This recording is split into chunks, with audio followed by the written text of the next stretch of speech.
Good morning, সবাই কেমন আছো? আসলে গুড মর্নিং বলতেও ভয় লাগছে, যা বন্যা হয়েছে।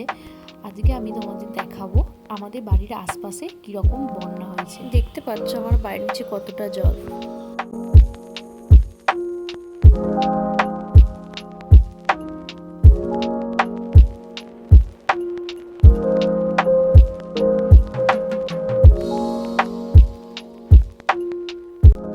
এবার একটু বন্যার জল হাঁটতে বেরিয়ে পড়লাম। দেখতে পাচ্ছ প্রচুর স্রোত, আর আমাদের বাড়ি মনে হচ্ছে ভাসছে সাত সমুদ্রের মাঝে। অনেক মানুষের অনেক ক্ষতি হচ্ছে। আর এই যে পাড়ার বোনেরা সব জল ঘাটছে। আসলে এটা কোনো যে রাস্তা, মেন রোড, এর উপরেই কতটা জল হয়ে গেছে দেখতে পাচ্ছ। তাহলে ভাবো বাড়ি যেতে কতটা জল হয়েছে। আর এটা হলো মধ্যাঙ্গ বাস স্ট্যান্ড, কি এটা তো অনেকটা উঁচু, তাই জন্য এখানে সবাই কত গাড়ি, যার যা গাড়ি ছিল সব রেখেছে।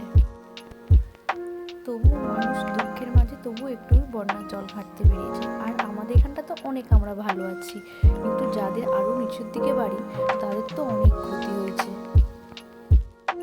এই যে আমাদের বালির জাল এক জায়গায় ছিল, ধুয়ে গেছে, আর এক জায়গায় শেষ সম্বলটুকু একটু আছে। এটাই দাদা ঠিক করছে, তাতে অনেক টাকার বালি নষ্ট হয়ে গেল।